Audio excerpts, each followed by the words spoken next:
हाँ जी, हम लोग स्टार्ट कर रहे हैं क्लास 12th के फिजिक्स का पहला chapter, that is electricity. Electricity में हम लोग स्टडी करेंगे electrostatic. This is a branch of knowledge और branch of physics in which study of static charges will be done, जिसमें हम लोग स्टैटिक चार्ज के बारे में पढ़ाई करते हैं। उस ब्रांच को क्या कहते हैं? इलेक्ट्रोस्टैटिक। इलेक्ट्रोस्टैटिक में या इलेक्ट्रिसिटी में हम लोग एक इम्पॉर्टेंट प्रॉपर्टी के बारे में स्टडी करेंगे, दैट इज़ इलेक्ट्रिक चार्ज। ठीक है, किसके बारे में हमको पढ़ाई करना है पूरे इस चैप्टर में? Electric charge. ये इलेक्ट्रिक चार्ज बहुत तरह की प्रॉपर्टी शो करता है। अगर ये इलेक्ट्रिक चार्ज किसी एक लोकेशन पर खड़ा रहे तो ये हमको वेराइटीज़ ऑफ प्रॉपर्टीज़ दिखाता है। प्रॉपर्टी का मतलब होता है गुण। क्या होता है? जिसको आप कैरेक्टरिस्टिक भी बोलते हो, प्रॉपर्टी भी बोलते हो। ठीक है, तो हम लोग किसके बारे में स्टडी करने वाले हैं पूरे थ्रू आउट इस चैप्टर में? Electric charge. ये मटेरियल की बेसिक प्रॉपर्टी है, किसी भी मैटर की। चार्ज के किस खूबी के बारे में हम लोग पढ़ाई करेंगे, ठीक है, यानी उसके डिटेल हम आगे डिस्कस कर रहे हैं। तो हमको बेसिकली पूरे चैप्टर में इलेक्ट्रिक चार्ज के बारे में पढ़ाई करना है। ये इलेक्ट्रिक चार्ज बहुत तरह की प्रॉपर्टीज़ हमको शो करके दिखाता है, यानी इफेक्ट अपने अलग अलग शो करके दिखाता है। कौन कौन से इफेक्ट? तो देखना, अगर ये चार्ज किसी लोकेशन पर खड़ा रहे, ठीक है, तो उस समय इसके जो इफेक्ट होंगे, इसके जो प्रॉपर्टीज़ होंगी, वो अलग अलग टाइप की होंगी। ठीक है, बहुत लार्ज वैरायटी है इसकी प्रॉपर्टीज़ की। अभी हम उसकी लिस्निंग नहीं कर रहे हैं, जैसे जैसे टॉपिक आएगा वैसे वैसे हम उसकी बात करते चलेंगे। यही इलेक्ट्रिक चार्ज अभी खड़ा था, जब ये चलने लग जाता है तो फिर ये अलग टाइप की प्रॉपर्टी शो करने लगता है, अलग टाइप के गुण दिखाने लगता है, अलग टाइप के इफेक्ट दिखाने लगता है, जैसे हीटिंग इफेक्ट, मैग्नेटिक इफेक्ट, ठीक है, इलेक्ट्रोमैग्नेटिक इंडक्शन। इस तरह करके बहुत लंबी चौड़ी वैरायटी है चलते हुए चार्ज के बारे में। यही चार्ज जब ऑसिलेट होने लगता है या वाइब्रेट होने लगता है तो फिर अलग तरह की प्रॉपर्टी और दिखाने लगता है। यानी क्वालिटी एक ही है, मटेरियल एक ही है, या हम ये बोले गुण एक ही है, लेकिन यही गुण अगर खड़ा रहे, खड़े हुए पार्टिकल के पास रहे, तो ये अलग तरह का इफेक्ट दिखाता है। यही जब चलते हुए पार्टिकल के पास आ जाता है तो फिर अलग तरह के, हजारों तरह के इफेक्ट हमको शो करके दिखाता है। यही जब ऑसिलेटिंग पार्टिकल के पास आ जाता है तो इसकी प्रॉपर्टी चेंज हो जाती है। तो इतनी लार्ज वैरायटी ऑफ प्रॉपर्टी के बारे में हमको स्टडी करना है इलेक्ट्रिक चार्ज के। ठीक है, ओके, हम लोग फिजिक्स पढ़ रहे हैं, और फिजिक्स क्या चीज़ होता है, फिजिक्स में हम क्या चीज़ पढ़ाई करते हैं, किसके बारे में पढ़ते हैं? तो answer, physics is a branch of science, जिसमें हम सिर्फ नेचर या नेचुरल फिनोमिना की चीज़ें पढ़ते हैं। जो भी नेचर में हो रहा है उसके पीछे का कॉज क्या है, उसके पीछे का रीज़न क्या है, उसके पीछे कौन से लॉस काम कर रहे हैं, ये फिजिक्स में हम लोग पढ़ते हैं। ठीक है, electricity is another branch of physics. Physics की एक ब्रांच है, साइंस की एक ब्रांच फिजिक्स। और फिजिक्स किस चीज़ की पढ़ाई है? नेचर की, नेचर की स्टडी। फिजिक्स के अंदर इलेक्ट्रिसिटी एक अलग से ब्रांच है। तो फिजिक्स में जब हम लोग नेचर के बारे में पढ़ाई करते हैं, और मैं कह रहा हूँ फिजिक्स का ही ब्रांच कौन है? इलेक्ट्रिसिटी। तो फिजिक्स ही हुआ ना इलेक्ट्रिसिटी, फिजिक्स का ही पार्ट है, तो नेचर का ही पार्ट हुआ। तो इलेक्ट्रिसिटी में भी हम किस चीज़ के बारे में स्टडी करेंगे? जो हम नेचर में देखेंगे, नेचर के बारे में स्टडी करेंगे। तो इलेक्ट्रिसिटी नेचर में आपने कहाँ देखा है? तो आंसर है, बहुत जगह देखा है, आपको एहसास नहीं है। मैं आपको थोड़ी सी फीलिंग करवाता हूँ इलेक्ट्रिसिटी की। जब बादल एक दूसरे के नज़दीक आते हैं, बरसात के सीजन में क्लाउड्स नज़दीक आते हैं, तो आपने वहाँ पे चमक देखी है, स्पार्क देखा है, लाइट देखा है बादल में, दैट इज़ इलेक्ट्रिसिटी। नेचर में हमने इलेक्ट्रिसिटी कहाँ देखी है? क्योंकि नेचर की ही स्टडी फिजिक्स कहलाती है, और फिजिक्स का ही एक ब्रांच इलेक्ट्रिसिटी है।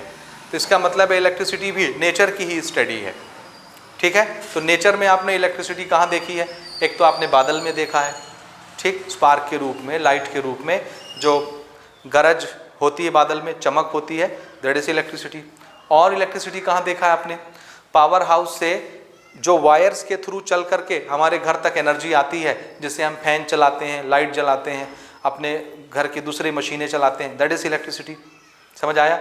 हम जो कपड़े पहनते हैं, कपड़े हमारी बॉडी के साथ चिपक जाते हैं, चिपक जाना, इसको बोलते हैं क्लिंग। क्लिंग यानी चिपक जाना, दैट इज इलेक्ट्रिसिटी।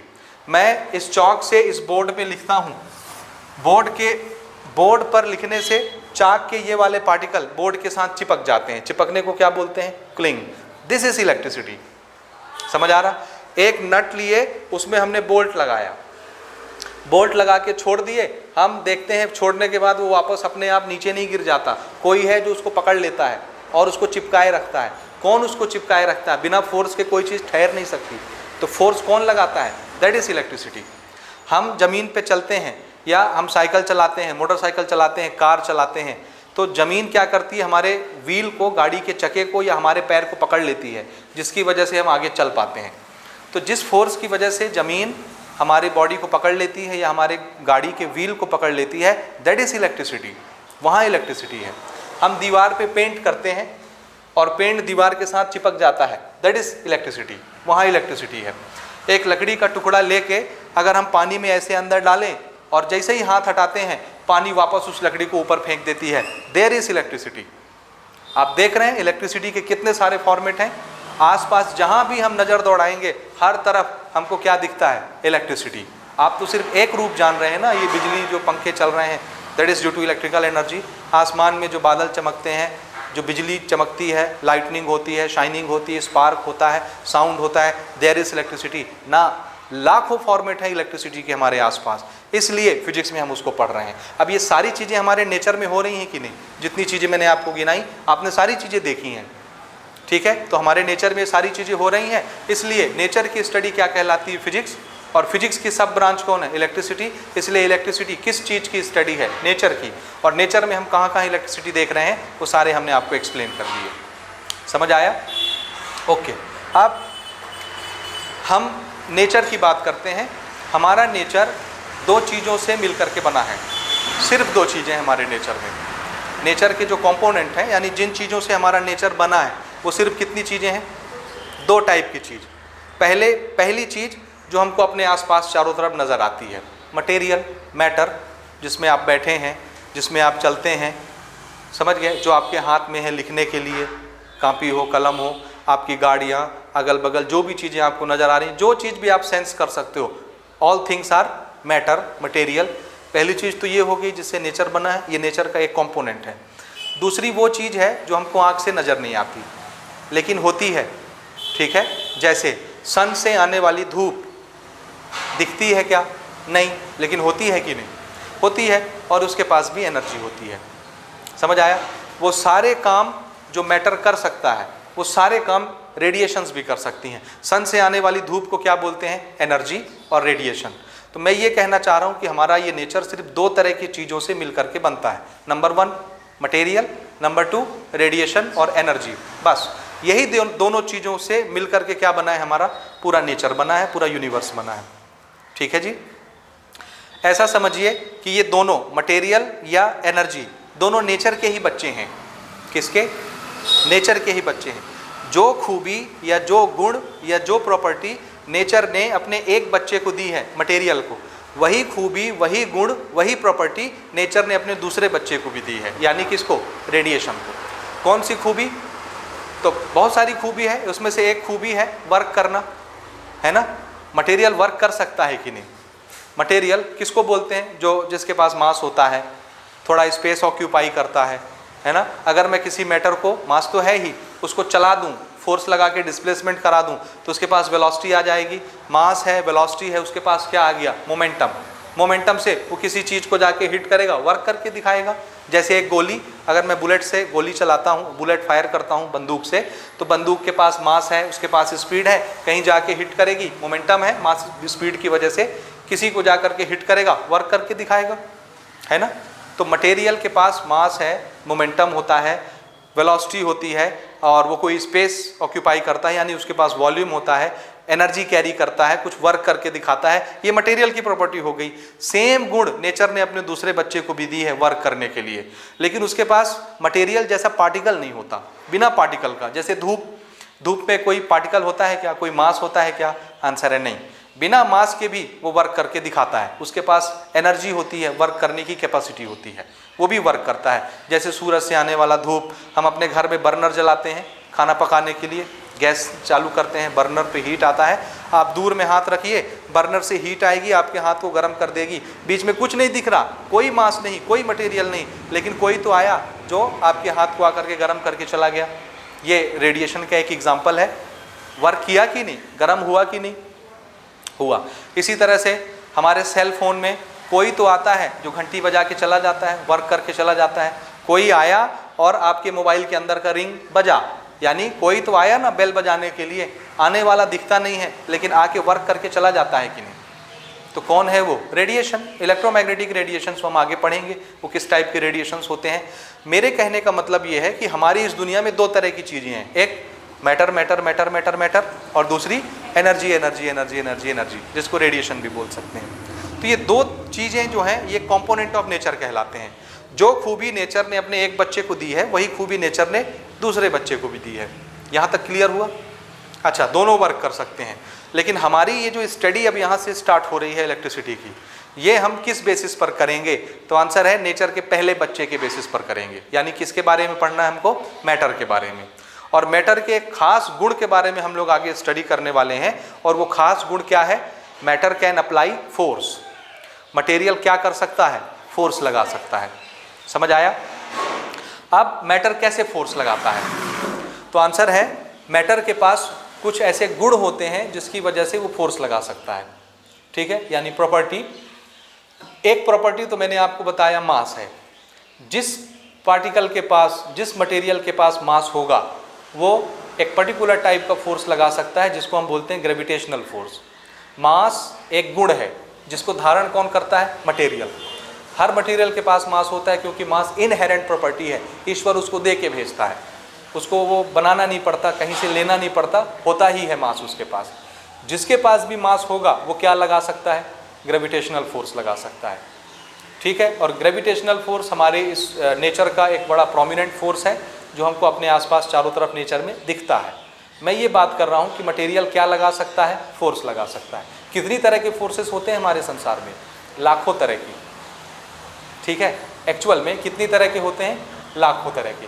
लेकिन जब हम उनको गौर से देखते हैं तो हमको पता चलता है कि नहीं, ये जो लाखों तरह के फोर्सेस हमको दिखते हैं ये असल में सिर्फ 4 ही ठो फोर्स हैं जो इतने सारे फोर्स के रूप बदल बदल के अलग अलग जगह हमको मिलते हैं। तो सबको जो लाखों तरह के फोर्सेस हैं, हज़ारों तरह के फोर्सेस हैं, अगर हम उनको नैरो डाउन करना स्टार्ट करें, ग्रुप बनाना स्टार्ट करें, तो पता चलेगा सिर्फ कुल मिला के कितने फोर्सेस हैं हमारे यहाँ? सिर्फ 4। 4 में से भी 2 ऐसे हैं जो न्यूक्लियस के अंदर काम करते हैं, जो हमारी दुनिया के नहीं हैं। कहाँ के हैं? एटम के अंदर न्यूक्लियस, और न्यूक्लियस के अंदर की दुनिया जो है इलेक्ट्रॉन, प्रोटॉन, न्यूट्रॉन की।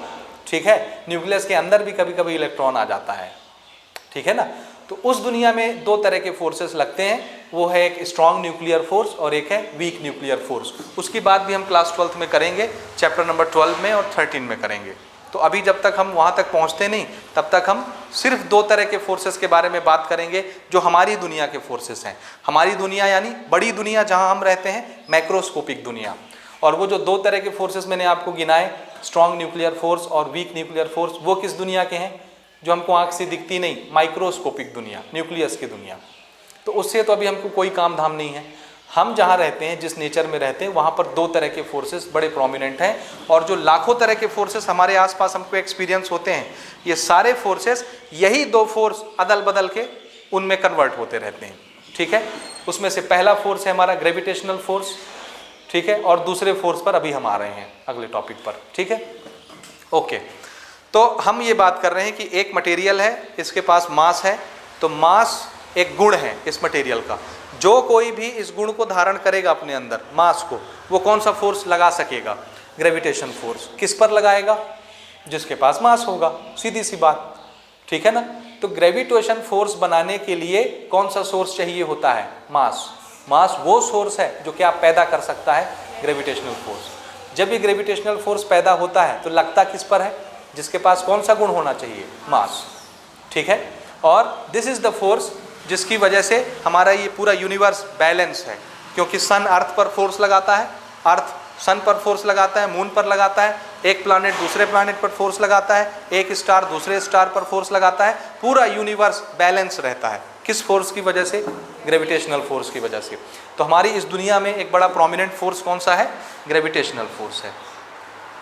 ठीक है जी, यहाँ तक समझ आया? ठीक है, ओके। अब हम आगे बढ़ते हैं और दूसरी चीज़ों पर बात करते हैं। दूसरी तरह का फोर्स जो है वो हम देखते हैं कौन लगाता है? वही मटेरियल लगाता है जो ग्रेविटेशन लगा रहा था, जिसके पास मास था। वो मटेरियल एक दूसरे टाइप का भी फोर्स लगाता है, ठीक है, लेकिन हम देखते हैं वो कभी लगाता है कभी नहीं लगाता है। हमको कैसे पता चलता है कि एक तरह का और फोर्स हमारे इस दुनिया में एग्जिस्ट करता है, कैसे पता चलता है? तो उसके लिए हमारे पास सैकड़ों एग्जाम्पल हैं जिन्होंने हमको सोचने पे मजबूर किया कि हमारी इस दुनिया में ग्रेविटेशन फोर्स ही इकलौता फोर्स नहीं है, इसके अलावा भी एक फोर्स एग्जिस्ट करता है। और वो कैसे पता चला? हमारे डे टू डे लाइफ से, हमारे एक्सपीरियंस से। जैसे अगर मैं इस चॉक से इस बोर्ड पे लिखता हूँ, ठीक है, और लिखता हूँ ऐसे, तो मैं देखता हूँ कि चाक के जो पार्टिकल हैं, मटेरियल हैं, ये बोर्ड पे लिखने के साथ साथ बोर्ड पे चिपक जाते हैं, और जो पार्टिकल बोर्ड से चिपक गए हैं वो वापस इस चॉक के साथ नहीं आते, है ना, ये इसके साथ चिपक गए। अब ये पार्टिकल है, चॉक का पार्टिकल है कि नहीं? ये पार्टिकल है तो मतलब इसके पास मास भी है। अब क्या इस पार्टिकल को अर्थ नहीं खींच रही? बोलिए। हमारी इस दुनिया में, हम जहाँ रहते हैं, हमारी पेरीफेरी में अर्थ से भारी चीज़ कोई नहीं है, इसका मास बहुत छोटा सा है। इतनी भारी अर्थ इस छोटे से मास के पार्टिकल को नहीं खींच पा रही है, जबकि मास पर कौन सा फोर्स लगाता है? ग्रेविटेशन का फोर्स। इस ग्रीन बोर्ड ने इस पार्टिकल को चिपका करके रखा है, क्लिंग करके रखा है, कोई फोर्स ही लगाया होगा तब ना ये चिपके हैं। ये बोर्ड इस चाक पार्टिकल पर फोर्स लगाता है, और अर्थ भी इस चाक पार्टिकल पर फोर्स लगा रही है, क्योंकि इसके पास भी मास है, अर्थ के पास भी मास है। कौन ज़्यादा फोर्स लगा सकता है ग्रेविटेशन का? ये बोर्ड इस चाक पार्टिकल पर ज़्यादा ग्रेविटेशन का फोर्स लगाता होगा, या अर्थ इस चाक पार्टिकल पर ज़्यादा ग्रेविटेशन का फोर्स लगाता होगा? आंसर है जिसका मास ज़्यादा होगा वो ज़्यादा ग्रेविटेशन का फोर्स बनाता होगा। किसका मास भारी है? अर्थ का, इस ग्रीन बोर्ड का? अर्थ ज़्यादा भारी, ये ग्रीन बोर्ड ज़्यादा भारी? अर्थ। तो जाहिर सी बात है ये बोर्ड इस पार्टिकल पर अर्थ के बराबर ग्रेविटेशन फोर्स नहीं लगा सकता, है ना। अर्थ ज़्यादा फोर्स लगाती होगी इस बोर्ड के कंपैरिजन में, इसके बावजूद भी इतनी भारी अर्थ इस पार्टिकल को नहीं खींच पा रही है। इसका मतलब है ये बोर्ड इस पार्टिकल को जिस फोर्स से चिपकाए हुए है, क्लिंग करवाए हुए है, वो ग्रेविटेशन का फोर्स नहीं है। क्योंकि अगर ग्रेविटेशन का फोर्स होता तो इस पार्टिकल को कहाँ जाना चाहिए था? अर्थ के पास चले जाना चाहिए था, क्योंकि अर्थ ज़्यादा फोर्स लगा करके खींच रही है। तो ये एग्जाम्पल हमको बताता है कि भैया ये ग्रेविटेशन का फोर्स नहीं है, एक फोर्स और है जो अदर देन ग्रेविटेशन है हमारी दुनिया में, और आपको उसके बारे में सोचना चाहिए। इसी तरह से अगर मैं एक पेपर लूँ और उस पेपर पर गम लगाऊँ, गोंद, और एक दूसरा पेपर उठा के ऐसे चिपका दूँ और छोड़ दूँ, पेपर कितना भारी होता है? बहुत हल्का। अब इस पेपर के नीचे कुछ भी नहीं है, इतनी भारी अर्थ इस पेपर को नहीं खींच पा रही है। क्या है ऐसा गोंद में? आंसर है फोर्स। कौन सा?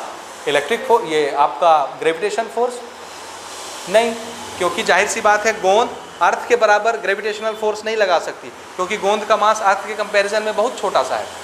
तो अर्थ बहुत ज़्यादा क्वांटिटी में ग्रेविटेशन फोर्स लगाती होगी, उतना ये गोंद नहीं लगा रहा है। तो जाहिर सी बात है कि कोई दूसरा फोर्स बनाता होगा गोंद, और जो ग्रेविटेशन फोर्स से ज़्यादा स्ट्रॉन्ग होगा, और उस फोर्स से इसने दूसरे कागज़ को पकड़ रखा है। जैसे बोर्ड इस पर एक फोर्स लगा रहा है जो ग्रेविटेशन से ज़्यादा पावरफुल होगा, इसीलिए तो इस पार्टिकल को बोर्ड छोड़ नहीं रहा है, इतनी भारी अर्थ इस पार्टिकल को नहीं खींच पा रही है। तो ये कुछ एग्जाम्पल्स हैं। और आपने देखा है दूसरी चीज़ें चमकती हैं, जैसे बल्ब जलता है, चीज़ें चमकती हैं, बादल जब एक दूसरे के नज़दीक आते हैं वहाँ पर लाइटिंग होती है। तो ये सारे एग्जाम्पल्स, ये फोर्स वाले एग्जाम्पल्स, इन सब चीज़ों ने हमको कंपेल किया कि भैया हमारी इस नेचर में ग्रेविटेशनल का फोर्स इकलौता फोर्स नहीं है, एक फोर्स और भी है जिसके बारे में आपको सोचना चाहिए। तो जब हमने ये सारे एग्जाम्पल्स देखे तो हम उस दूसरे फोर्स की तरफ सोचना हमने शुरू किया, उसके बारे में हम आगे बढ़ते हैं और उसके बारे में पढ़ना शुरू किया, स्टडी करना शुरू किया कि ये कौन सा फोर्स है, इसका हम नाम रखेंगे। और जिस तरह से ग्रेविटेशन एक फोर्स है तो उसको बनाने वाला कुछ सोर्स भी था। कौन है वो source? Mass. Mass is the source which creates gravitational force. तो इसी तरह से ये एक अगर दूसरा फोर्स है तो इसको बनाने वाला कोई गुण भी होता होगा मैटर में जो इस फोर्स को जन्म देता है, वो गुण कौन सा है? ठीक है, तो इन सब चीज़ों ने हमको सोचने पर कंपेल किया, मजबूर कर दिया कि इस दुनिया में ग्रेविटेशन फोर्स अकेला फोर्स नहीं है, एक फोर्स और है जिसके बारे में आप नहीं जान रहे हो। ठीक है, तो फिर हमने एक्सपेरिमेंट्स करने शुरू किए मटेरियल के साथ। ठीक है, उसकी टेस्ट करनी शुरू की, हमने टेस्टिंग करनी शुरू की और हमने उस फोर्स का पता लगाया। ठीक है, और हमने ये फाइनली डिसीजन निकाला उसमें से एक्सपेरिमेंट करने के बाद कि कोई भी मटेरियल दो तरह का फोर्स लगा सकता है। कितनी तरह के? कितनी तरह के? दो तरह के। पहले तरह का फोर्स वो किसकी वजह से लगाता है, क्योंकि इसके पास क्या है, मास, और मास की वजह से ये कौन सा फोर्स लगा सकता है, ग्रेविटेशन फोर्स। क्या इसका मास कभी आएगा कभी जाएगा या हमेशा बरकरार रहेगा, इसके पास हमेशा रहता है।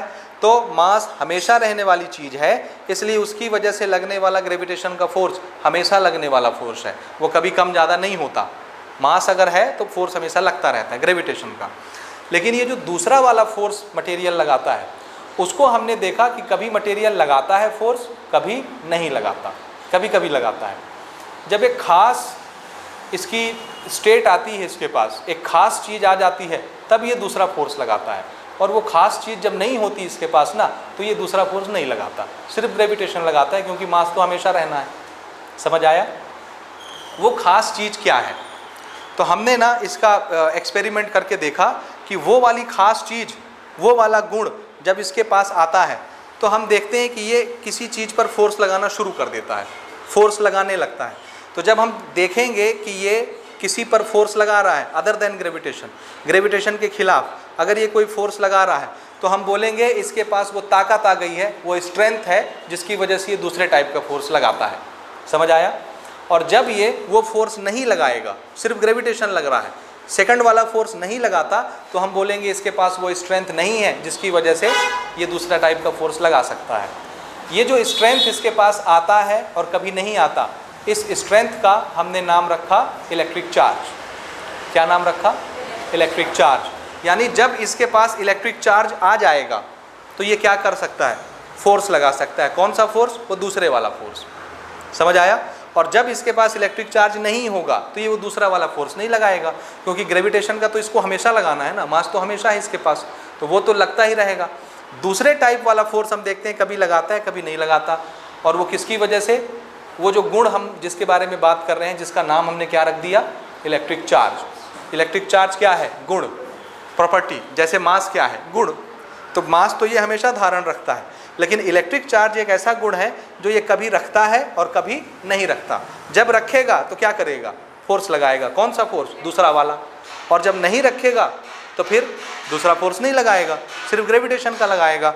और चूंकि ये इलेक्ट्रिक चार्ज रखने की वजह से दूसरे टाइप का फोर्स लगाता है, ये इलेक्ट्रिक की वजह से फोर्स लग रहा है, इसलिए उस फोर्स का टाइटल भी हमने क्या लगा दिया? Electric force.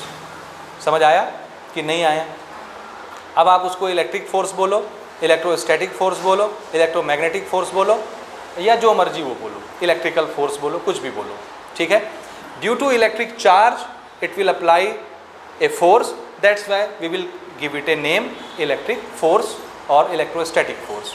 समझ आया? ओके। और ये आप प्रैक्टिकल भी करके देखते हैं चीज़ों को, मैं भी आपको प्रैक्टिकल करके दिखाता हूँ, तो आपको समझ में आएगा कि चीज़ें कैसे काम करती हैं और कैसे फोर्स लगाती हैं, ग्रेविटेशन के खिलाफ ये फोर्स कैसे लगता है और ग्रेविटेशन से ज़्यादा स्ट्रॉन्ग फोर्स कैसे बनता है। तो इसको थोड़ा सा अपन करके देखते हैं। देखिए ना, ये यहाँ पर कुछ मैंने पेपर पीस ली हुई है इसमें, और ये एक प्लास्टिक है, प्लास्टिक से ही बना है ना ये पेन। अगर मैं इसको ऐसे टच कराता हूँ इनमें पेपर पीस में, तो ये कोई पेपर पीस नहीं लेके आ रहा है, इसका मतलब ये कोई फोर्स नहीं लगा रहा। तो ये किस स्टेज में होगा? अभी इसके पास वो वाला गुण नहीं है। क्या नहीं है? Electric charge. तो ये फोर्स नहीं लगा रहा, स्ट्रेंथ नहीं है इसके पास। अब हम क्या करते हैं, इसको किसी कपड़े से ऐसे रब करते हैं। कपड़ा अगर थोड़ा कॉटन का रहे या वूल का रहे तो ज़्यादा इफेक्टिव रहेगा, है ना। आई होप ये वर्क करे, कपड़ा अच्छे क्वालिटी का हो। ठीक है, ये हमने इसको रब किया। अब मैं ये बोलूँगा मैंने इसको रब किया, हो सकता है इसके पास वो स्ट्रेंथ आ गई हो, यानी क्या, इलेक्ट्रिक चार्ज आ गया, वो गुण आ गया हो। ठीक है, और ये हमने ये पकड़ तो रहा है, ये दिख रहा है कि गिर गया? ये देखिए, दिख रहा है, देखो देखो, ये आया, इसने उठा लिया, बिना टच किए उठा लिया, दिखा?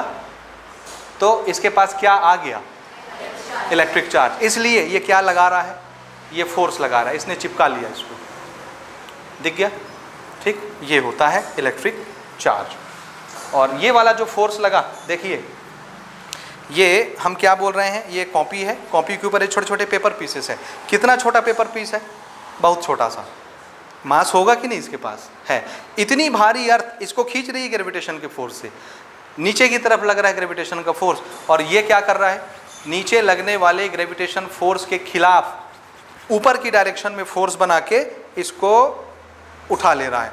ये देखो, ये इतनी भारी अर्थ इसको खींच रही है लेकिन खींच नहीं पा रही, ये चिपका के रखा है इसको, दिख रहा है, ये देखो, ये नीचे अर्थ खींच रही है या नहीं, लेकिन अर्थ के ग्रेविटेशन फोर्स के खिलाफ इसने फोर्स लगा के इसको चिपकाए रखा है। अब ये गिर गया, वो पंखे की वजह से गिर गया, ठीक है, अभी भी चिपका रहा है ये चलो ठीक है, ये देखो ये चिपका हुआ है, अभी भी इसके पास स्ट्रेंथ है, समझ आ रहा है। तो ये ग्रेविटेशन का फोर्स तो नहीं हो सकता ना, सीधी सी बात, क्योंकि ग्रेविटेशन होता तो इसको किधर जाना चाहिए था, अर्थ के पास चले जाना चाहिए था, क्योंकि अर्थ ज़्यादा फोर्स लगा रही है ज़्यादा भारी होने की वजह से, ठीक है। तो इन सारे एग्जाम्पल्स ने हमको सोचने पे मजबूर किया कि भैया ग्रेविटेशन अकेला फोर्स नहीं है दुनिया का, एक फोर्स और है, और अब आप उस फोर्स का नाम भी जान रहे हैं, क्या, इलेक्ट्रोस्टैटिक फोर्स और इलेक्ट्रिकल फोर्स सिंपल लैंग्वेज में, ठीक है। ये फोर्स ग्रेविटेशन फोर्स से ज़्यादा स्ट्रॉन्ग होता है ना, होता है कि नहीं, कितने गुना ज़्यादा, 10⁻36 टाइम्स ज़्यादा। 1 के आगे कितने जीरो लगेंगे, 36 जीरो, उसका तो हम नाम भी नहीं जानते। 10-12 जीरो के बाद वो संख वंक अरब खरब सब पार हो जाते हैं, और 36 जीरो यानी आप उसकी कल्पना भी नहीं कर सकते कितना स्ट्रॉन्ग फोर्स है ये, ठीक है। ओके, तो हम अब किसके बारे में स्टडी करेंगे, electric charge. What is electric charge, क्या है, ये एक गुण है, एक प्रॉपर्टी है जो कौन कैरी करता है, मटेरियल, और इस गुण की वजह से मटेरियल क्या कर सकता है, फोर्स अप्लाई कर सकता है, दिस इज इलेक्ट्रिक चार्ज। ये नोट कर लेते हैं, उसके बाद आगे बढ़ते हैं। ये आपने नोट कर लिया। सबसे पहले what is electrostatic, it is a branch of science in which properties of static charges, यानी जो चार्ज रेस्ट पर रहता है उसकी प्रॉपर्टी के बारे में हम लोग स्टडी करते हैं। फिर हमने डिस्कस किया मैटर और रेडिएशन के बारे में, उसमें हमको मैटर की पढ़ाई करनी है, तो हमने देखा matter can apply force due to its 2 characteristic, अपने 2 गुण की वजह से वो 2 तरह के फोर्स लगाता है। पहला गुण कौन है, मास, मास की वजह से किस टाइप का फोर्स लगाता है वो, ग्रेविटेशन। दूसरा गुण कौन सा है, इलेक्ट्रिक चार्ज, इसकी वजह से कौन सा फोर्स लगाता है, इलेक्ट्रोस्टैटिक। इलेक्ट्रिक चार्ज के बारे में हम फर्दर डिटेल स्टडी अब करने वाले हैं। तो सबसे पहले व्हाट इज इलेक्ट्रिक चार्ज, ये एक प्रॉपर्टी है जो कौन धारण करता है, मटेरियल, जिसकी वजह से मटेरियल क्या कर सकता है, इलेक्ट्रिक फोर्सेस लगा सकता है, ठीक है, ये हो गया। तो हमने ये देखा कि इलेक्ट्रिक चार्ज की वजह से मटेरियल इलेक्ट्रिकल फोर्स लगाता है। कभी ये चार्ज आता है यानी ये गुण रहता है मटेरियल के पास तो फोर्स लगाता है, और नहीं होता तो नहीं लगाता ये, लेकिन ग्रेविटेशन का फोर्स हमेशा लगाता रहता है, ठीक है। ओके, अब हमने ये जान लिया कि मैटर के पास एक अलग टाइप का भी प्रॉपर्टी हो सकता है जिसकी वजह से वो इलेक्ट्रिकल फोर्सेस लगाता है, दैट इज़ इलेक्ट्रिक चार्ज। तो हमको इसके गुण के बारे में पता चला, मैटर के, इलेक्ट्रिक चार्ज के बारे में। अब हम इस गुण के बारे में स्टडी करना चाहते हैं, इसके बारे में सारी चीज़ें समझना चाहते हैं कि ये और कौन कौन सी प्रॉपर्टी शो कर सकता है, ठीक है, इससे होता क्या क्या है। तो हमने फर्दर इसकी स्टडी करना शुरू किया और हमने देखा कि अब हम चीज़ों को चार्ज कर सकते हैं। एक मेथड तो मैंने आपको दिखा दिया, कौन सा मेथड, हाँ, ये इसको क्या बोलते हैं, रब करने से इसमें क्या आ जाता है, charge. So rubbing is one of the method to charge a body. इसके अलावा भी कुछ मेथड हैं बॉडी को चार्ज करने के, वो हम आगे डिस्कस करेंगे। तो एक मेथड तो क्लियर है ना, एक बॉडी को चार्ज करना है, क्या कीजिए, रब कीजिए, किसी के साथ भी रब कीजिए, ये बॉडी चार्ज हो जाएगी, ठीक है जी, यहाँ तक समझ आया। अच्छा, अब हमने इसकी और स्टडी करनी शुरू की, तो अब हम चीज़ों को चार्ज कर करके टेस्ट करने लगे कि चार्ज करने के बाद क्या क्या होता है, ठीक है। तो हमने चीज़ों को टेस्ट करना शुरू किया और अलग अलग तरह के मटेरियल्स हम यूज़ करना शुरू करते हैं। जैसे सपोज़ कीजिए ये एक हमने लिया प्लास्टिक, जैसा अभी हम आपको एग्जांपल में दिखा रहे थे एक्सपेरिमेंट में, ये प्लास्टिक हमने लिया, इसको हमने रब किया, रब करने से ये क्या हो गया, चार्ज। इससे हमने पेपर पीस उठवा के देखा, उठाता है, मतलब चार्ज है, इसके पास चार्ज है, इलेक्ट्रिकल फोर्स लगा रहा है, ठीक है। ओके, अब ये चार्ज क्या क्या कर सकता है, ये गुण क्या क्या कर सकता है, इसकी और क्या क्या वेराइटी हैं। तो हमने देखा कि ठीक है, इसको हमने चार्ज किया प्लास्टिक को और ऐसे रखा, इसको बांध के ऐसे लटका दिया, ठीक, और एक मटेरियल यहाँ ऐसे रख दिया, अब ये लटका हुआ है। जैसे ही इसको हम छोड़ते हैं तो हम देखते हैं कि ऐसे खिसक के चला जाता है, चिपक जाता है इसके साथ। ये क्या कर रहा है, अट्रैक्शन। इसको क्या बोलते हैं? अट्रैक्शन। ठीक है जी। ये एक प्लास्टिक लिया, इसको रब किया, चार्ज हो गया। प्लास्टिक है, रब किया, क्या हो गया? चार्ज। ये दूसरा प्लास्टिक हमने लिया, इसको भी रब किया, खूब रब किया, ये भी क्या हो गया? चार्ज। इन दोनों को ऐसे स्ट्रिंग से लटकाया, ऐसे छोड़ा, हमने देखा ये ऐसे चिपक गया। ठीक है, तो क्या कर रहा है ये? क्या कर रहा है? फोर्स लगा रहा है। कौन सा फोर्स? अट्रैक्शन का फोर्स लगा रहा है। मे बी ये दूसरा मटेरियल होगा, ग्लास। सपोज हमने ग्लास लिया, ये ग्लास, इसको रब किया, चार्ज हो गया। ग्लास लेके रब किया, चार्ज हो गया। दोनों को लटकाया, देखे ऐसे आपस में चिपक जाते हैं, अट्रैक्ट करते हैं एक दूसरे को। ठीक है, इसको रब किया, इससे पेपर पीस उठाया, उठाता है, इलेक्ट्रिकल फोर्स लगाता है। इसको रब किया यानी चार्ज किया, चार्ज करने के बाद पेपर पीस उठवाया, ये भी उठाता है, ये भी चार्ज है। दोनों को लटका के हमने एक्सपेरिमेंट करके देखा, दोनों एक दूसरे को ऐसे खींच लेते हैं। ये दोनों जो बॉडीज़ हैं ये एक दूसरे की तरफ अट्रैक्ट हो जाती हैं। ठीक है, ये सारे एक्सपेरिमेंट्स अलग अलग साइंटिस्ट कर रहे थे। फिर दिस इज़ प्लास्टिक, प्लास्टिक को लेके हमने रब किया, चार्ज हो गया। दूसरा प्लास्टिक लिए, प्लास्टिक को लेके हमने रब किया, चार्ज हो गया। एक प्लास्टिक को दूसरे प्लास्टिक के सामने हम ऐसे रखते हैं, ये जैसे ही एक प्लास्टिक दूसरे प्लास्टिक के सामने आया, हमने देखा ये ऐसे रिपल हो गया। क्या हो गया? हाँ, जब प्लास्टिक के सामने मैं ग्लास रख रहा था, प्लास्टिक को चार्ज करके, ग्लास को चार्ज करके हमने आमने सामने रखा, ये अट्रैक्ट। लेकिन जैसे ही हम प्लास्टिक चार्ज करके रखते हैं दूसरे प्लास्टिक के सामने चार्ज करके, तो हम क्या देखते हैं? ये क्या होता है? एक दूसरे को रिपल करते हैं।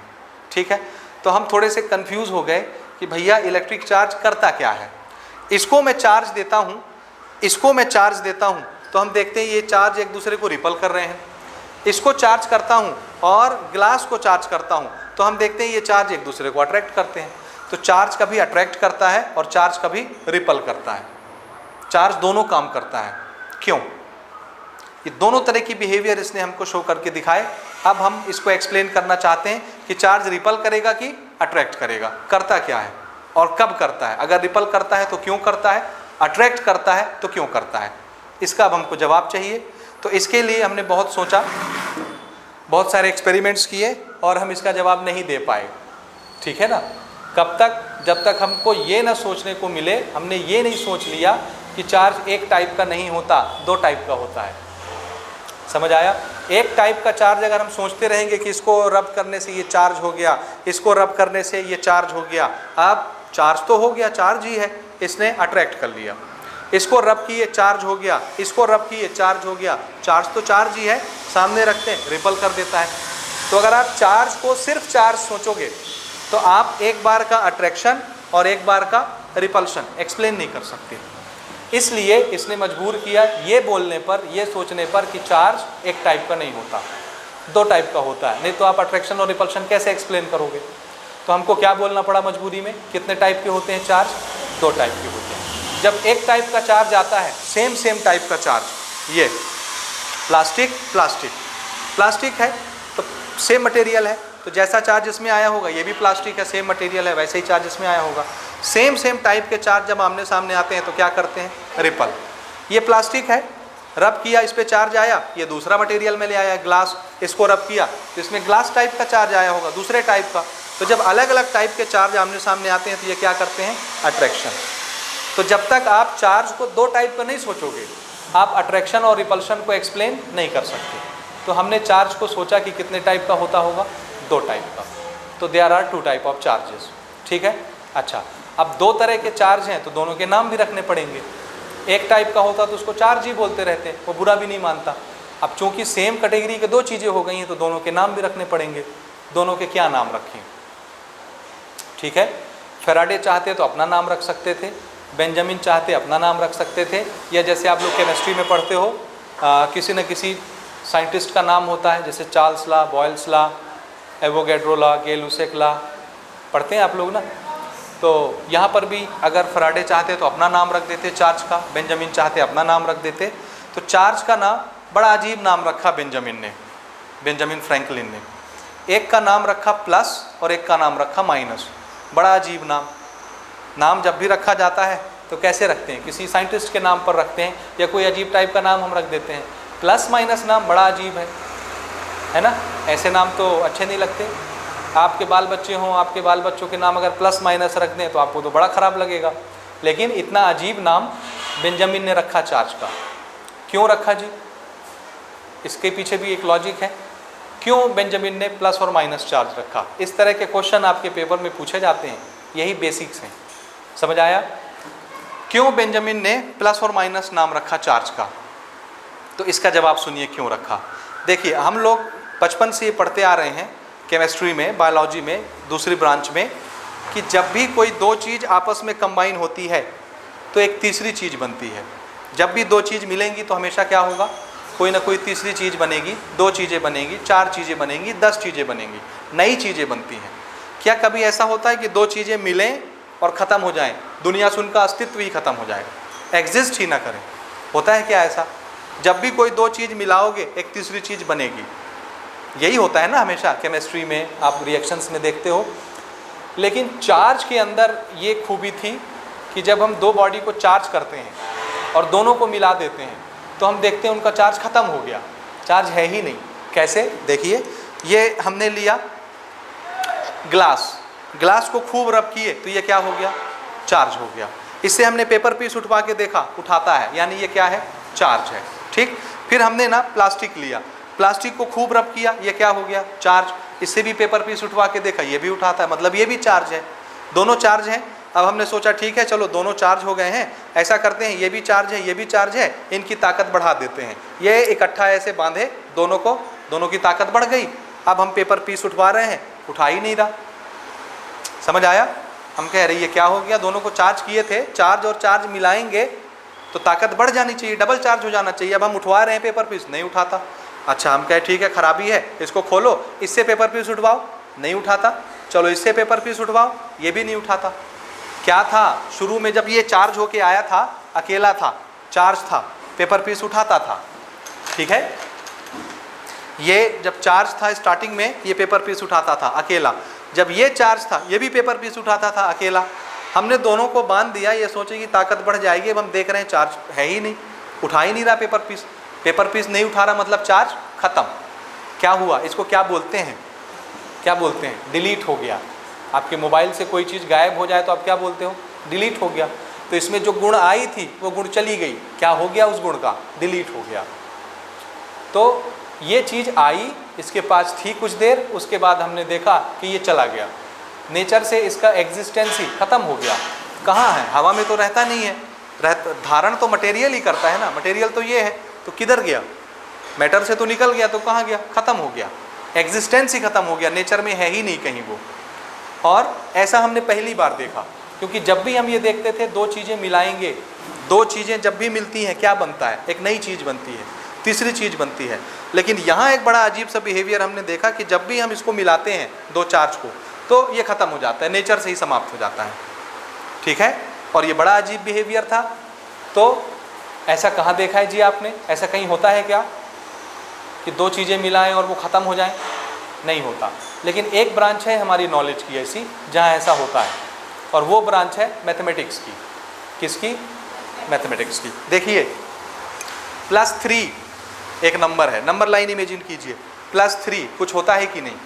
डिस्टेंस होता है ओरिजिन से इस तरफ, +3 ओरिजिन से उधर होता है, पॉजिटिव नंबर। +3 एक नंबर है, ठीक है जी। +3 क्या है? एक नंबर है, ये +3। -3 भी एक नंबर है, नेगेटिव। +3 और -3 मिला दीजिए, कितना हुआ? +3 और -3 जोड़िए, कितना हुआ? मिला दीजिए दोनों को, 0। तो दो क्वांटिटी मिल करके 0 हो जाएं, ऐसा कहाँ होता है? हमारी नॉलेज की एक ब्रांच है मैथमेटिक्स, वहाँ होता है। और क्यों होता है? क्योंकि एक के पास प्लस है और एक के पास माइनस साइन है, और दोनों सेम क्वांटिटी के हैं, अपोजिट साइन है। इसलिए जब भी सेम क्वांटिटी के दो अपोजिट साइन वाले आपस में मिलते हैं, उनका क्या होता है? ख़त्म हो जाते हैं। जैसे ही +3 -3 आप मिलाओगे, कितना हो गया? ये 0। कहाँ है +3? कहाँ है -3? कहीं नहीं, नेचर से गायब हो गया, वो है ही नहीं, उसका एग्जिस्टेंस खत्म हो गया। तो यही सेम टू सेम चीज़ हमने कहाँ देखी? इलेक्ट्रिक चार्ज में। जब हम दो चार्जेस को मिलाते हैं अपोजिट मटेरियल में, दो चार्ज बॉडी को आपस में कंबाइन करते हैं, तो हम देखते हैं दोनों का चार्ज खत्म हो गया, और दो चीज़ें मिल करके 0 हो जाएं, ऐसा कहाँ हो रहा था? मैथमेटिक्स में किसकी वजह से हो रहा था? प्लस और माइनस की वजह से। इसलिए चार्ज में भी ये हुआ, इसलिए चार्ज का सबसे अप्रोप्रिएट नाम क्या होना चाहिए? प्लस और माइनस। इस वजह से बेंजामिन फ्रैंकलिन ने क्या नाम रखा? प्लस और माइनस। नहीं तो किसी देवी देवता का नाम रख देते चार्ज का, जैसे कि साइंटिस्ट के नाम होते हैं, देवी देवताओं के नाम होते हैं, तो कुछ भी हम नाम रख सकते थे। तो क्यों प्लस माइनस नाम रखा गया, समझ में आया कि नहीं आया? बोलिए, आया कि नहीं आया? पक्का? पक्का? अच्छा, दूसरी चीज़ सुनिए। एक प्रिंसिपल ये बनाया गया कि जब भी आप रब करके किसी चीज़ को चार्ज करेंगे, क्या करके? हाँ, रबिंग एक मेथड है बॉडी को चार्ज करने का। तो उसमें होगा ये कि जब भी आप किसी बॉडी को किसी चीज़ से रब करोगे और ये चार्ज होगा, ठीक है, तो कभी भी एक टाइप का चार्ज नहीं पैदा होता, कभी भी सिंगल टाइप का चार्ज पैदा नहीं होता। चार्ज हमेशा जोड़ी में पैदा होता है। किसमें? जोड़ी में। जैसे अभी ये न्यूट्रल है, इसका चार्ज कितना है? 0, कोई चार्ज नहीं है, न्यूट्रल बॉडी है। मैंने कपड़े के साथ इसको रब किया। अब अगर ये ग्लास, सपोज अगर ये प्लास्टिक है, तो प्लास्टिक में कौन सा चार्ज आया? कोई एक टाइप का चार्ज आया। सपोज इमेजिन कीजिए इसमें निगेटिव चार्ज आ गया। कौन सा चार्ज आया? निगेटिव। तो ये माइनस चार्ज हुआ ना, और ये अकेला माइनस चार्ज नहीं बन सकता। ठीक है, देखिए ध्यान से, मैंने इसके साथ इसको रब किया, तो ये अगर निगेटिव चार्ज बना है तो कंपल्सरली ये कौन सा चार्ज बना होगा? पॉजिटिव चार्ज, क्योंकि चार्ज कभी भी अकेले क्रिएट नहीं होगा। समझ आया? अगर मैंने इसको रब किया और ये पॉजिटिव चार्ज बना, तो इसमें कौन सा चार्ज आ गया होगा? निगेटिव। तो चार्ज हमेशा किस में पैदा होते हैं? जोड़ी में। अगर एक प्लस चार्ज बना है तो कहीं ना कहीं एक माइनस चार्ज भी बना होगा। और हमने जो मेथड आपको बताया है रब करके चार्ज करने वाला, तो इसमें रब करने के लिए दो चीज़ें चाहिए, एक ये और एक दूसरे पार्टी। जब भी रब वाला प्रोसेस होगा, एक body has got one type of charge and another body has got second type of charge. ठीक है, क्या समझे? रब करने से चार्ज हो जाएगा, है ना? एक बॉडी चार्ज होगा कि दोनों चार्ज हो जाएंगे? दोनों चार्ज हो जाएंगे। एक बॉडी में एक तरह का चार्ज आएगा तो दूसरी में दूसरी तरह का चार्ज आएगा। हमेशा दोनों तरह के चार्ज डेवलप होंगे अलग अलग बॉडी में। आया या नहीं आया? पक्का? अच्छा, अब इसमें पूछने लायक सवाल ये है कि चार्ज का नाम किसने रखा? बेंजामिन फ्रैंकलिन ने रखा। क्यों? क्या नाम रखा? प्लस और माइनस। क्यों नाम रखा प्लस और माइनस? क्योंकि वो कंबाइन होकर के क्या हो जाते हैं? 0 हो जाते हैं। ठीक है, इसलिए अप्रोप्रिएट नाम क्या है? प्लस और माइनस। जब भी दो बॉडी रब की जाएगी, हमेशा दो चार्ज पैदा होंगे और अपोजिट चार्ज पैदा होंगे। एक बॉडी एक तरह की चार्ज रखेगी और दूसरी बॉडी अपोजिट वाला चार्ज रखेगी, लेकिन क्रिएट हमेशा दोनों तरह के चार्जेस होंगे। ये समझ आया? तो इसको हम यहाँ थोड़ा सा नोट कर लें, फिर आगे बढ़ते हैं। हाँ जी, ये आपको नोट करना है, जो अभी तक हमने डिस्कस किया है वो सारी चीज़ें यहाँ पर हमने लिख दी हैं, तो आप इसको बढ़िया से नोट करेंगे। ठीक है, तो ये कुछ ऐसे कंसेप्चुअल चीज़ें हैं जिससे 1 मार्क के क्वेश्चन आपके प्रिपेयर होते हैं। ठीक है, तो अगर ये सारी चीज़ें आपको क्लियर हैं तो 1 मार्क के क्वेश्चन आपके बन जाएंगे यहाँ से। ठीक है, अभी तक हमने ये डिस्कस किया है इलेक्ट्रिक चार्ज क्या होता है, वो फोर्स लगा सकता है। कितने टाइप के फोर्स लगा सकता है? 2 तरह के। कौन सा? अट्रैक्शन और रिपल्शन। क्यों लगाता है 2 तरह के force? Due to its 2 characteristic 2 type of charges, one is positive and another is negative charges. Charges 2 type के होते हैं, इसलिए ये 2 तरह का फोर्स लगाता है, अट्रैक्शन का और रिपल्शन का। जब सेम तरह के चार्ज वाले मटेरियल सामने आते हैं तो कौन सा फोर्स लगता है? रिपल्शन का।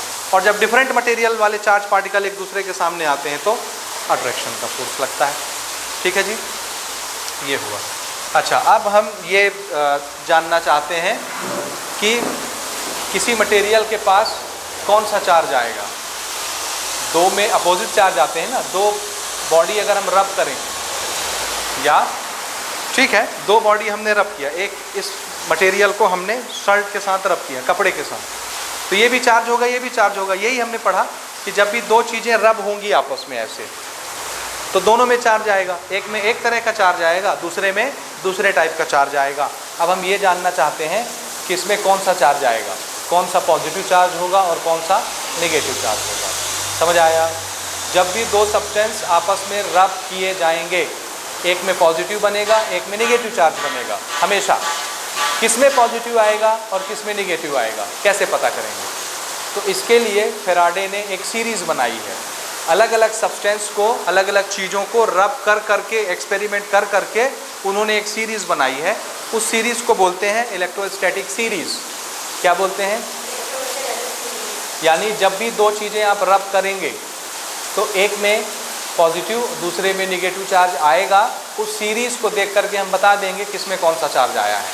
और सीरीज़ को देख करके बताने का तरीका ये है कि सीरीज़ में जिसका नाम पहले आएगा या ऊपर आएगा, पहले आए या ऊपर आए, उसमें हमेशा पॉजिटिव चार्ज माना जाएगा, ठीक है। और जो बाद में आएगा या नीचे आएगा उसको क्या माना जाएगा?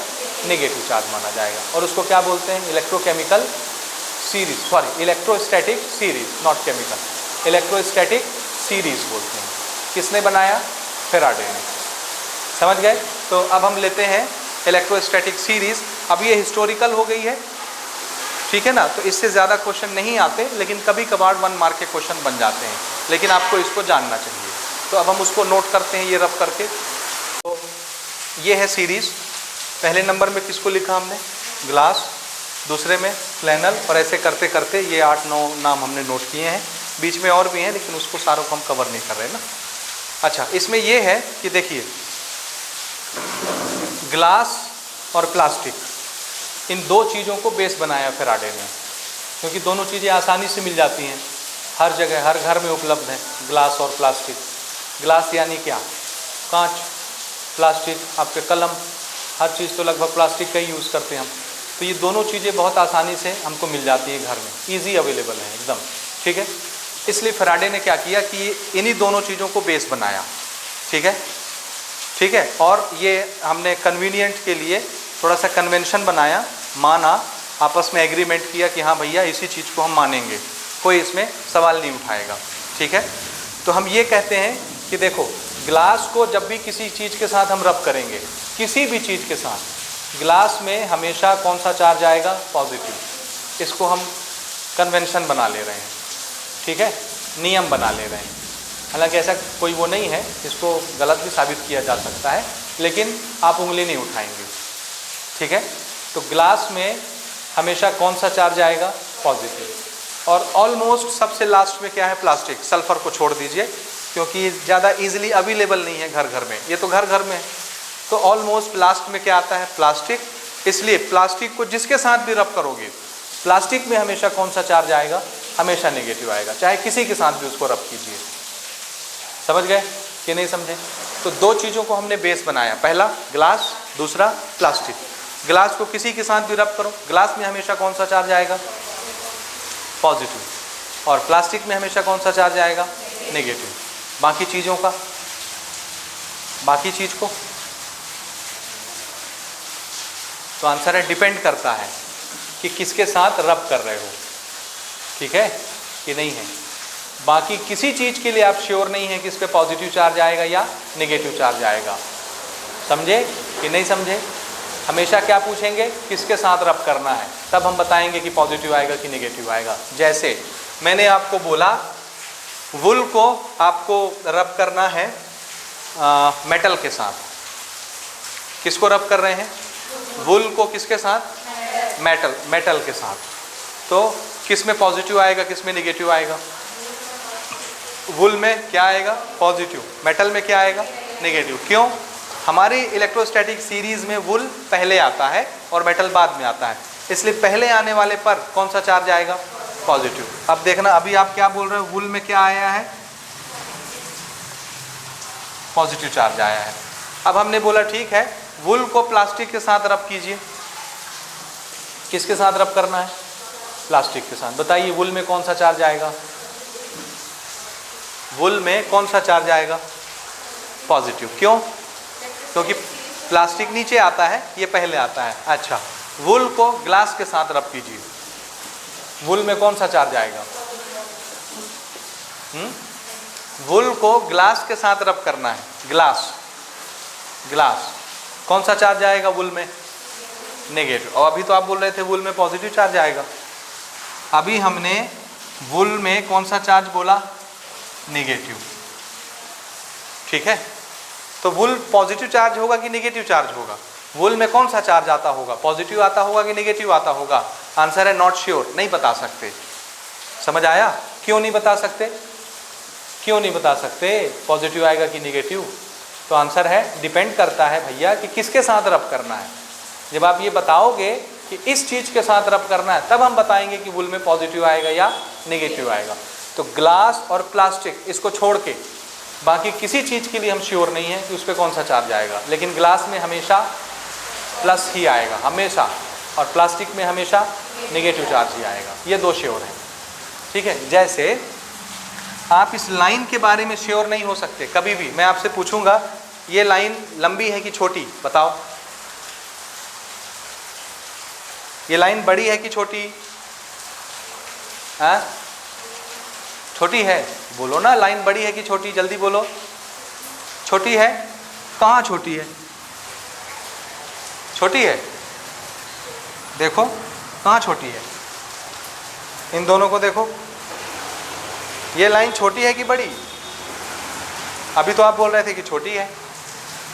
हाँ जी बताओ, ये लाइन छोटी है कि बड़ी? बड़ी। कहाँ बड़ी है? देखो इन दोनों को, छोटी है कि बड़ी? तो जिस तरह आप एक लाइन के बारे में नहीं श्योर हो सकते कि ये छोटी है कि बड़ी, हमेशा क्या पूछेंगे? किससे? जब हम दूसरी पार्टी दिखाएंगे आपको, तब आप बताओगे छोटी है कि बड़ी। इसी तरह से चार्ज का मामला है। किसी भी बॉडी पर आप चार्ज नहीं बता सकते पॉजिटिव आया कि नेगेटिव। कब तक? जब तक आपको ये न बता दें कि रब किसके साथ करना है। समझ आया? अगर मैं आपको बोलता हूँ वुल को प्लास्टिक के साथ रब कीजिए, तब वुल में कौन सा चार्ज आएगा? पॉजिटिव, क्योंकि मैंने आपको दूसरी पार्टी बता दी है। अगर मैं आपको बोलता हूँ वुल को ग्लास के साथ रब कीजिए, तब वुल में कौन सा चार्ज आएगा? नेगेटिव, क्योंकि ग्लास में हमेशा पॉजिटिव आता है ना। लेकिन अगर मैं इनके नाम नहीं बताऊं और सिर्फ पूछूं वुल में कौन सा चार्ज आएगा, तो फिर आप नहीं बता सकते ना प्लस आएगा कि माइनस। ये डिपेंड करता है कि किसके साथ रब करना है। याद रहेगा?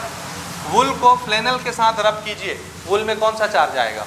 नेगेटिव आएगा, और ये पहले आता है इसलिए इस पर पॉजिटिव आएगा। क्लियर हुआ जी? तो कभी भी आप चार्ज नहीं बता सकते जब तक आपको किसके साथ रब करना है ये ना बता दिया जाए। याद रहेगा ये बात कि नहीं रहेगा? Okay, so this is only historical, और अब ये पुराना हो गया है तो इसका उतना ज़्यादा यूज़ नहीं है, लेकिन फिर भी आप याद रखोगे। सो इलेक्ट्रोस्टैटिक सीरीज़ क्या बताता है?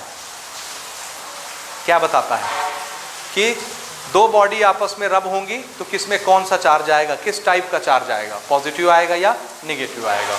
याद रहेगा ये? So former in the series will always positive and latter in the series will always negative. जो पहले आया वो पॉजिटिव, और सीरीज में जो बाद में आता है वो नेगेटिव। ग्लास हमेशा पॉजिटिव रहेगा, किसी के साथ भी रब करो, और प्लास्टिक में हमेशा नेगेटिव चार्ज आता है। ठीक है, ओके। ये तो हो गया किस में किस टाइप का चार्ज आएगा, वो हम यहाँ से बता देंगे। ठीक बात? हाँ जी, आप एक मटेरियल चार्ज है कि नहीं है, ठीक है, मैं आपको दूर से दिखा के पूछूं कि ये चार्ज है कि नहीं, बिना पेपर पीस उठवाए। एक तो वो तरीका है ना, पेपर पीस उठा लिया तो चार्ज है, इसके पास वो प्रॉपर्टी है, वो गुण है। हम आपको ये नहीं बोल रहे हैं कि पेपर पीस उठवा के बताइए, हम आपसे पूछ रहे हैं देखो कुछ नहीं उठवाना है, कुछ नहीं करना है, बताओ ये चार्ज है कि नहीं। प्लस चार्ज है माइनस चार्ज है, इसका फैसला कौन करेगा? ये। हम आपसे क्या पूछ रहे हैं? चार्ज है कि नहीं, चार्ज है या नहीं है, बताओ। तो इस टाइप का जब क्वेश्चन आता है कि एक बॉडी चार्ज है या नहीं है, इसका फैसला कैसे होता है, तो इसके लिए हम एक छोटा सा इक्विपमेंट यूज़ करते हैं, एक छोटी सी डिवाइस यूज़ करते हैं जो ये बताता है कि किसी बॉडी में चार्ज प्रेजेंट है या नहीं है, और उस इक्विपमेंट को बोलते हैं इलेक्ट्रोस्कोप। क्या बोलते हैं? इलेक्ट्रोस्कोप। इलेक्ट्रोस्कोप की हेल्प से क्या पता लगाया जाता है? Presence of charge on any body. किसी बॉडी पर चार्ज है या नहीं है, किसकी हेल्प से हम बताते हैं? इलेक्ट्रोस्कोप। इलेक्ट्रोस्कोप एक छोटी सी डिवाइस है, समझे, छोटी सी डिवाइस है, ज़्यादा बड़ी नहीं होती। दूसरी चीज़, इलेक्ट्रोस्कोप की हेल्प से हम ये वाले काम भी कर सकते हैं जो इलेक्ट्रोस्टैटिक सीरीज से हमने की, यानी प्लस चार्ज है कि माइनस चार्ज है, क्योंकि हम ये जान रहे हैं कि ग्लास में हमेशा कौन सा चार्ज होगा? पॉजिटिव, और प्लास्टिक में हमेशा कौन सा चार्ज आएगा? बस ये दो बेसलाइन हमको पता है, तो हम इन दोनों चीज़ का यूज़ करके इलेक्ट्रोस्कोप की हेल्प से ये भी बता सकते हैं कि किस में प्लस चार्ज है, किस में माइनस चार्ज है। तो इलेक्ट्रोस्कोप से दो चीज़ें पता की जा सकती हैं। पहली चीज़ क्या, चार्ज है कि नहीं, और दूसरी चीज़ है तो किस टाइप का चार्ज है, प्लस है कि माइनस है। समझ आया बात? ओके, सो इलेक्ट्रोस्कोप।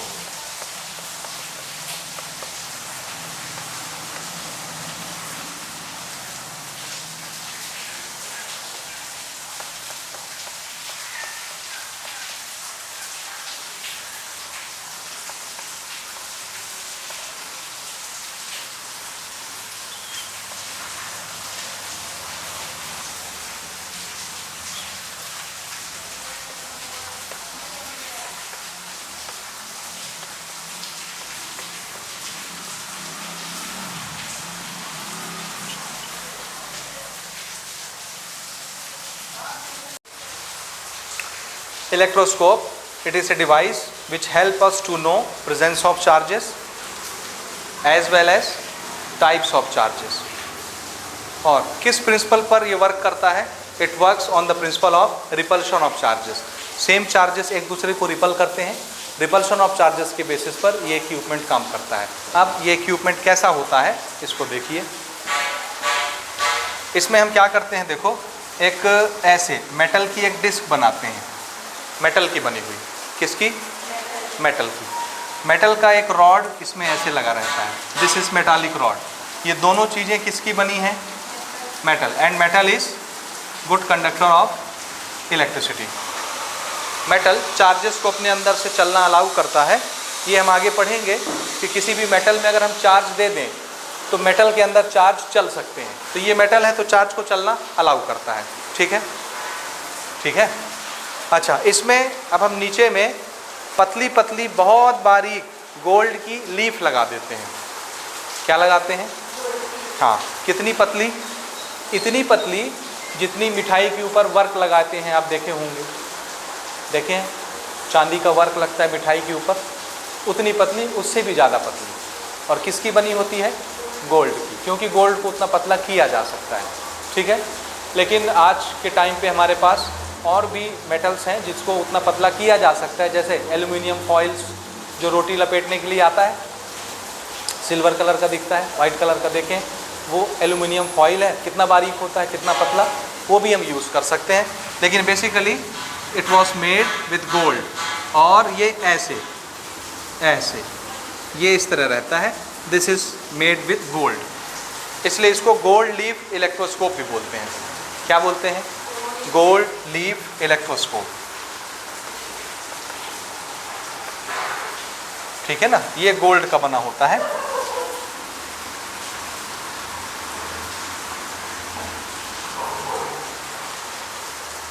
ठीक है, तो ये बहुत पतला होता है, हवा से डिस्टर्ब हो जाएगा, इसलिए इसको हम एक ग्लास के जार में रखते हैं, डब्बे के अंदर बंद करके। तो इसको हम ऐसे एक ग्लास के जार में रख देते हैं। ये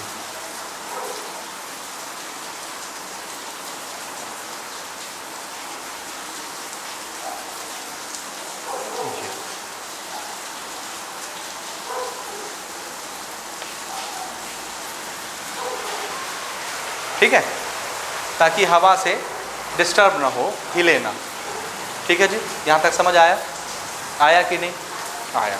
अच्छा, अब देखो, अब हमने क्या किया, अब इससे हमको पता लगाना है कि ये चार्ज है कि नहीं। Suppose this is a glass, क्या है ये? ग्लास। इसको रब किए तो चार्ज हो गया, तो रब करोगे तो जान जाओगे कि चार्ज हो गया है ना? अच्छा, हम ऐसे ही आपको एक टुकड़ा पकड़ा दिए, बोले चेक करो इसमें चार्ज है कि नहीं, तो क्या करना है? ऐसे ले गए और इस मेटल में इसको टच करा दिए। क्या कराना है? टच। ये मेटल है और मेटल चार्ज को चलना अलाउ करता है। अगर ये चार्ज होगा तो इसके अंदर से चार्जेस निकलेंगे, इस मेटल के थ्रू ऐसे आगे बढ़ेंगे, मेटल है, और यहाँ जब पहुँचेंगे दो रास्ते मिलेंगे चार्ज को चलने के, पानी की धारा की तरह चार्ज चलती है, दोनों रास्तों में चार्ज चली जाएगी। तो कुछ चार्जेस इसमें आ गए ऐसे, और इसमें आ गए इस लीफ में, कुछ चार्जेस इस रास्ते से चले और यहाँ आ गए, इस तरह से दोनों में चार्जेस आ गए। आया समझ कि नहीं आया? ओके, अब इस लीफ में प्लस चार्ज, इस लीफ में प्लस चार्ज, दोनों सेम तरह के चार्जेस हैं, सेम चार्ज एक दूसरे को क्या करते हैं? रिपल। तो ये क्या होगा? क्या होगा जी बोलिए? ये ऐसे आ जाएगा और ये ऐसे चला जाएगा। फैल गया? फैल गया? अब हमको तो सिर्फ ये शीशी दिखती है, अंदर का गोल्ड लीफ दिखता है। मैंने आपसे पूछा कि ये चार्ज है कि नहीं, तो आप क्या किए, इसको ले जाके ऐसे टच किए। जैसे ही टच किए क्या देखते हैं, ये फैल गया। फैल गया तो क्यों फैला, ड्यू टू रिपल्शन। और ये रिपल्शन की प्रिंसिपल पर तो काम ही कर रहा है। अगर ये फैल गया इसका क्या मतलब है, ये चार्ज है कि नहीं, बोलिए, है ना। चार्ज रहा होगा तभी तो चार्ज दौड़ के गया, दोनों पत्तों में चार्ज आया और ये फैल गया रिपल्शन की वजह से। इसका मतलब है ये क्या है, हाँ। तो गोल्ड लीफ अगर फैल गई तो ये चार्ज है। समझ आया, आया कि नहीं आया। अच्छा जी, ये वाली बॉडी चेक कीजिए, ये भी चार्ज है कि नहीं, ये भी चार्ज है कि नहीं। तो मैंने इसको ऐसे टच किया, ये टच किया तो देखा ये और फैल गया, और फैल गया, मतलब चार्ज है कि नहीं, बोलिए, चार्ज है। अच्छा, टच किया और मैंने देखा ये वापस आ गया, वापस आ गया तो चार्ज है कि नहीं। फैल गया तो भी चार्ज है, वापस आ गया तो भी चार्ज है। समझ गए। अच्छा, फैल गया कौन सा चार्ज होगा, जो चार्ज इसमें था, ये क्या है, ग्लास। ग्लास हमने टच किया, कौन सा चार्ज आया इलेक्ट्रोस्कोप में, पॉजिटिव। हमने इसको टच किया, ये वापस फैल गया ऐसे, तो कौन सा चार्ज रहा होगा इसके पास, कौन सा। और हमने इसको टच किया, ये ऐसे वापस आ गया। पहले ग्लास टच किए थे तो पॉजिटिव चार्ज था, क्योंकि ग्लास में हमेशा क्या चार्ज आता है, पॉजिटिव। तो हमको पता है, हमने इसको पॉजिटिव चार्ज दिया है। इसको टच करने से ये वापस आ गया, तो इसमें कौन सा चार्ज रहा होगा, नेगेटिव, क्योंकि ये नेगेटिव रहा होगा, उसने जाके पॉजिटिव को जीरो बना दिया, कैंसिल कर दिया। तो वापस आया, मतलब इसमें अपोजिट चार्ज, इसके अपोजिट चार्ज नेगेटिव। और फैल गया तो इसमें और प्लस रहे होंगे, और प्लस चले गए, यहाँ प्लस का कंसंट्रेशन ज़्यादा हो गया, और रिपल्शन हुआ, और ज़्यादा फैल गया। तो और फैला, मतलब इसमें भी सेम चार्ज रहा होगा, पॉजिटिव। समझ आया कि नहीं आया। तो ये डिवाइस हमको क्या बता रहा है, चार्ज है या नहीं है। दूसरी चीज़ ये भी बता रहा है कौन सा चार्ज है, प्लस की माइनस। कैसे पता करेंगे, एक बार मैंने इसमें ग्लास टच किया तो मैं तो जान गया इसमें पॉजिटिव है। अब अगर ये दूसरा मटेरियल है, इसमें मैं आपसे पूछता हूँ कि इसमें कौन से टाइप का चार्ज है, प्लस है कि माइनस, तो आप जान जाओगे कि नहीं। पहला बेस लाइन तो आप जान ही रहे हो, पॉजिटिव उसको दिए हो। अब आप इसको टच कराओगे और फैल गया तो कौन सा चार्ज, पॉजिटिव। टच किया वापस आ गया, कौन सा चार्ज, नेगेटिव। अगर मैं इसमें प्लास्टिक टच किया होता तो इसमें कौन सा चार्ज आता, नेगेटिव, और ये फिर भी फैलता। अब मैं इसको टच करता ऐसे और ये वापस आ गया, तो इसमें कौन सा चार्ज होता, पॉजिटिव, क्योंकि प्लस जाके नेगेटिव को कैंसिल किए होंगे। और टच करता, ये फैल जाता, तो इसमें कौन सा चार्ज होता, नेगेटिव। नेगेटिव था ही और नेगेटिव गया होगा, और रिपल्शन के कारण फैल गया होगा। आ रहा है समझ कि नहीं आ रहा। तो इलेक्ट्रोस्कोप से हम दो चीज़ें पता कर सकते हैं, क्या क्या, एक तो प्रेजेंस ऑफ चार्ज, दूसरा टाइप्स ऑफ चार्ज। और ये किस प्रिंसिपल पर काम करता है, वन लाइन क्वेश्चन है ये। इलेक्ट्रोस्कोप किस प्रिंसिपल पर काम करता है, रिपल्शन ऑफ चार्ज के प्रिंसिपल पर काम करता है। यहाँ तक क्लियर है, ठीक है ना। तो ये चीज़ आपको नोट करनी है।